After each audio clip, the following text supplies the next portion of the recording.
బడంగ్పేటలో బరి తెగించి దోపిడీ. నాదర్గుల్లో భూదందా అక్రమార్కులకు అక్షయ పాత్రగా బడంగ్పేట్ మున్సిపల్ కార్పొరేషన్ 150 కోట్ల స్కామ్ మరొక ముందే మరో భారీ కుంభకోణం. నకిలీ పత్రాలను తెలిసి కూడా అనుమతులు ఇచ్చిన టౌన్ ప్లానింగ్ అధికారులు నిబంధనలు గాలికి స్వార్థ ప్రయోజనాలే పరమావధిగా సాగుతున్న అక్రమ సామ్రాజ్యం. ఇక బడంగ్పేట మున్సిపల్ కార్పొరేషన్ అక్రమార్కులకు అవినీతి అధికారులకు కేర్ ఆఫ్ అడ్రస్గా మారుతుంది. గతంలో మున్సిపల్ కార్పొరేషన్ పరిధిలో వెలుగు చూసిన 150 కోట్ల భారీ కుంభకోణం రాష్ట్ర వ్యాప్తంగా సంచలనం సృష్టించిన విషయం మరొక ముందే తాజాగా నాదర్గుల్లో మరో భారీ కుంభకోణం వెలుగు చూసింది. ప్రభుత్వ భూములను సామాన్యుల సొమ్మును కాపాడాల్సిన టౌన్ ప్లానింగ్ అధికారులు స్వార్థ ప్రయోజనాల కోసం అక్రమార్కులతో చేతులు కలిపి నకిలీ పత్రాలకు అసలైన అనుమతులు ఇస్తూ బరిదెగిస్తున్నారు. సో అంటే సరైన పత్రాలు లేకపోయినా కూడా వీళ్ళు టౌన్ ప్లానింగ్ అధికారులు ఇంకా కొంతమంది ఈ అధికారులు ఈ కబ్జాలు చేసేటువంటి వాళ్ళకి లేకపోతే ఈ అన్యాయంగా ఈ సామాన్యుల దగ్గర నుంచి డబ్బు దోసుకునేటువంటి వాళ్ళకు వీళ్ళు అండగా నిలుస్తూ వాటికి అనుమతులు కూడా ఇస్తున్నారు. నకిలీ పత్రాలకు ఒరిజినల్ పర్మిషన్స్ ఇస్తూ ఉన్నారు. వీళ్ళు అసలైన అనుమతులు ఇస్తున్నారు. ఇక టౌన్ ప్లానింగ్ అధికారులు కాసులకు కుర్తి. టౌన్ ప్లానింగ్ అధికారులకు ఏముంది? కాసులకు కుర్తి ఉంది. ఇక నాదర్గల్ సర్వే నెంబరు 664 పరిధిలోని శ్రీ వంశీధర్ హై స్కూల్ సమీపంలో వెలిసిన అక్రమ లేఅవుట్ వెనుక టౌన్ ప్లానింగ్ అధికారుల పాత్రపై తీవ్ర విమర్శలు వెలువెత్తున్నాయి.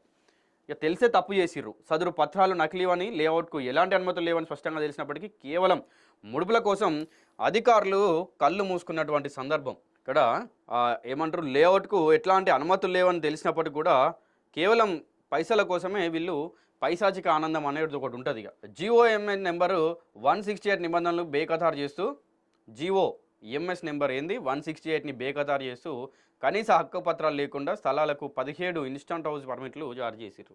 ఎట్లా జారీ చేసిర్రు? ఇక ఇది అధికారుల అసమర్థత లేక అక్రమాలతో కుమ్మక్కై చేస్తున్న వ్యవస్థీకృత నేరమా అని ప్రజలు ప్రశ్నిస్తున్నారు. 150 కోట్ల స్కామ్ రిపీట్ అవుతుందా అనేది అర్థం కావట్లేదు. ఇక గతంలో బడంగ్పేట్ కార్పొరేషన్ నిధుల దుర్వినియోగం, భూముల కేటాయింపుల్లో జరిగిన 150 కోట్ల స్కామ్ తరహాలోనే ఇప్పుడు నాదర్గల్ వ్యవహారం కనిపిస్తూ ఉంది. అప్పుడు జరిగినటువంటి 150 కోట్ల కుంభకోణం ఏదైతే ఉందో, భూ కుంభకోణం, సో ఇది కూడా అదే విధంగా కనిపిస్తూ ఉంది. ఇక అప్పుడు కూడా అధికారుల అండదండలతో నిధులు పక్కదారి పట్టినాయి. ఇప్పుడు కూడా అధికారుల సంతకాలతో అక్రమ నిర్మాణాలు ఊపిరి పోసుకుంటున్నాయి. నాదర్గల్ దందాలో నకిలీ ఎల్ఆర్ఎస్ నంబర్లు సృష్టించి ప్రభుత్వ రికార్డులనే ట్యాపరింగ్ చేశారంటే ఇక్కడ అధికారుల సహకారం ఎంతటి స్థాయిలో ఉందో అర్థం చేసుకోవచ్చు. నకిలీ ఎల్ఆర్ఎస్ నెంబర్లు సృష్టించి ప్రభుత్వంలో ఉన్నటువంటి రికార్డులనే వీళ్ళు ట్యాంపరింగ్ చేసిరంటే అది ఎంతవరకు అధికారుల సహకారం ఉందనేది మనం అందరం కూడా అర్థం చేసుకోవాలి. ఇక అక్రమాల చిట్టా ఎట్లా ఉందో చూద్దాం. నకిలీ ఎల్ఆర్ఎస్ మాయాజాలం. ప్రభుత్వ ఆమోదం లేని లేఅవుట్కు ఫేక్ ప్రొసీడింగ్ నెంబర్లు సృష్టించి రికార్డులకి ఎక్కించారు.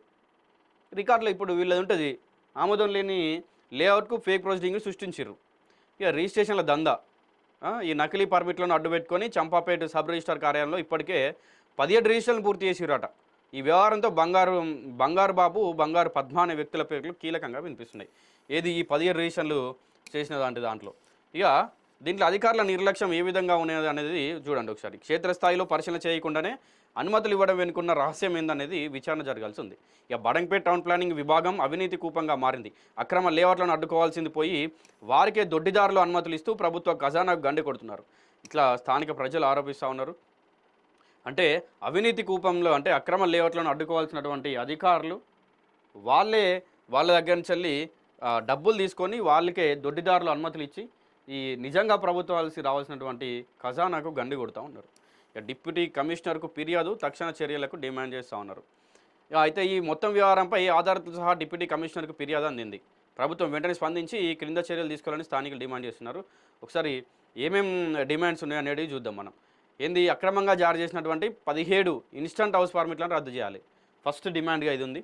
ఇక నకిలీ పత్రాలు సృష్టించిన వ్యక్తులపై, వారికి సహకరించిన టౌన్ ప్లానింగ్ అధికారులపై క్రిమినల్ కేసులు నమోదు చేయాలి. నకిలీ పత్రాలు సృష్టించిల్లు ఎవరు, అది సృష్టించాలనే ఆలోచన ఎవరికి వచ్చింది, దానికి ఎవరెవరు సహకరించారు, ఇట్లాంటి వాళ్ళందరిపైన కూడా కేసులు నమోదు చేయాలి. ఇక సదూరు సర్వే నెంబర్ అంటే 664లో తదుపరి రిజిస్ట్రేషన్ జరగకుండా నిషేధించాలి. ఇక 150 కోట్ల కుంభకోణం తర్వాత అధికారుల తీరు మారకపోవడం శోచనీయం. ఇప్పటికైనా ఉన్నతాధికారులు స్పందించి నాదర్గల్ భూదందాపై సమగ్ర విచారణ జరిపి అక్రమ నిర్మాణాలను కూల్చివేయకపోతే బడంగ్పేట్ కార్పొరేషన్ అక్రమార్కుల అడ్డగా మిగిలిపోయే ప్రమాదం ఉంది. అంటే ఆల్రెడీ అక్కడ 150 కోట్ల కుంభకోణం జరిగిన తర్వాత అధికారులు ఎంత అప్రమత్తంగా ఉండాలి, అక్కడ ఎట్లాంటి నిఘా పెట్టాలి, ఇంకోసారి ఈ భూ కుంభకోణాలు కానీ లేకపోతే ఈ అక్రమ లేఅవుట్లు కానీ అక్రమ అనుమతులు కానీ, సో ఇవన్నీ జరగకుండా అధికారులు ఎంత మంచిగా పనిచేయాలి. సో అట్లాంటిది పోయి మళ్ళీ అదే తరహాలో అదే ఏరియాలో మళ్ళీ రిపీట్ అవుతుందంటే ఎంతవరకు ఈ అధికారుల నిర్లక్ష్యం ఉంది, అధికారులకు ఏమంటారు ఈ అక్రమార్కులకు అధికారుల అండదండలు ఎంత ఉన్ననేది మనకు అర్థమైపోతుంది ఇక్కడనే.